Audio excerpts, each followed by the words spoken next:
সকাল সকাল জানালা খুলে বৃষ্টির মধ্যে এত সুন্দর একটা দৃশ্য দেখতে কার না ভালো লাগে। তো জানালা খুলে দেখি বকটা গুটি গুটি পায়ে একদম আস্তে আস্তে শিকার ধরবে সেইভাবে আগাচ্ছে। ও ধরবে মাছ, আর পানিটার কালারও সবুজ হয়ে গেছে, গাছপালাও সবুজ, দেখতে মাশাআল্লাহ অনেক ভালো লাগতেছে।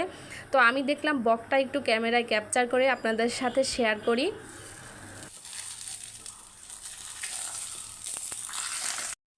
হ্যালো ভিউয়ার্স, আসসালামু আলাইকুম। কেমন আছেন সবাই? আশা করছি ভালো, আমরাও আছি আলহামদুলিল্লাহ ভালো। চলে আসলাম আর একটা নতুন ভিডিও নিয়ে। আশা করি ভিডিওটি সবার ভালো লাগবে।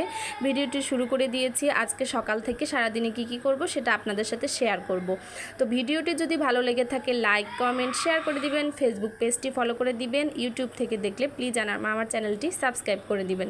তো এই যে পরোটা বানানো শেষ, ভাজি করা শেষ, ডিম পোস্ট করে নিয়েছি। এপাশে আমি আলু ভাজি বসিয়ে দিয়েছি। আলু ভাজি দিয়ে পরোটা খেতে মাশাআল্লাহ আমার অনেক ভালো লাগে, আমার ফ্যামিলির সবাই পছন্দ করে। তো আমি এখানে আলু ভাজি করে নিব, ঝরঝরা করে আলু ভাজি করে নিব, আর ডিম পোস্ট দিয়ে সবাই খেয়ে নিব সকালের নাস্তা। কে কে এইভাবে আমার মতো সকালে নাস্তা আইটেমের মধ্যে পরোটা এবং আলু ভাজি পছন্দ করেন প্লিজ আমাকে কমেন্ট করে জানাবেন। আমার তো খুব ভালো লাগে। এই যে পরোটাগুলো ভাজি করে নিয়েছি, ডিম পোস্টও হয়ে গেছে। এপাশে আমি দুপুরে মাছ রান্না করব, তাই এগুলোকে এখন একটু মেখে রেখে দিব। লবণ, হলুদ, রাঁধুনি মশলা, তারপরে হলুদ গুঁড়া, মরিচ গুঁড়া, এগুলো সব কিছু দিয়ে আর কি মেখে রেখে দিব। মাছটা মেখে রেখে দিয়ে পরে ভাজি করে রান্না করলে মাছটা স্বাদ অসাধারণ হয়।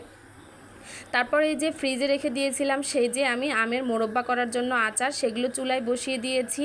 এর মধ্যে সরিষার তেল দিয়ে তারপরে আমগুলো দিয়ে দিয়েছি। এখন দিয়ে দিলাম সাদা ভিনেগার। সাদা ভিনেগার দিলে আচার কখনো নষ্ট হয় না। এই আচারটা আমি যখন রোদে শুকিয়েছি তখন শুধু লবণ এবং হলুদ দিয়ে শুকিয়েছি। এখন আমি এটার মোরব্বা তৈরি করে নিব। এর জন্য এটাকে একটু হালকা পরিমাণে ভেজে নিতে হবে। যেহেতু সব ধরনের আচারই ঝাল টক মিষ্টি দিয়ে বানিয়েছি, এই যে এপাশে ভাজা হয়ে গেছে, এগুলো তুলে রেখেছি। আর এই আচারটা শুধু মিষ্টি দিয়ে বানাবো, কারণ আমার ছেলে আমের আচার খাবে, ঝাল দিলে ও খাবে না, তাই ওর জন্য এটাই আর কি বানাচ্ছি। একটু মিষ্টি মিষ্টি করে বানাবো, এটা দুধ ভাতের সাথে খাওয়া যায়। তো ওই পাশে আম্মু চিনি ঢেলে দিতে দেখে যে এর ভিতর লবঙ্গ, বলতেছে এটা কি? আমি বললাম লবঙ্গ দিলে চিনিতে পিঁপড়া ওঠে না। তারপরে আম্মু বললো মশলাগুলো তো হাতে ভেঙে দিলে কেমন একটা হবে, তো এটা আমাকে একটু হামানদিস্তায় গুঁড়া করে দাও। তারপরে আমি মশলাটা আর কি একটু থেতলিয়ে দিলাম।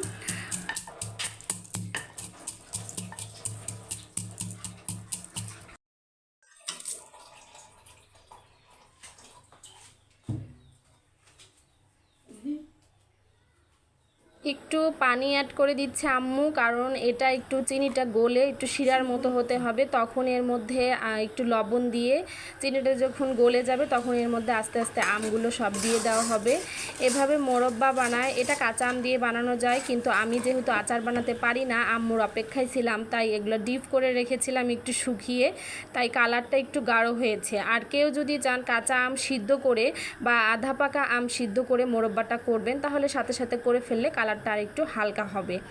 তো এটাতে মিষ্টির পরিমাণ বেশি থাকে, আর আমগুলো টক ছিল, যার জন্য আমার চিনির পরিমাণটা বেশি লেগেছে। এই যে এখন যখন আঠালো হয়ে যাবে ভাজতে ভাজতে, তখন আর কি এই যে আচারটা অনেক সুন্দর আঠালো হয়ে গেছে, তখন রেডি হয়ে গেছে আচার।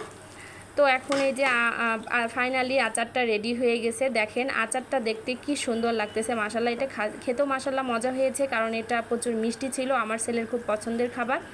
তো আজকের ভিডিও এখানেই শেষ করে দিব। পরবর্তীতে নতুন কোনো ভিডিও নিয়ে হাজির হব। ততক্ষণ পর্যন্ত সবাই ভালো থাকবেন, সুস্থ থাকবেন। আল্লাহ হাফেজ সবাইকে।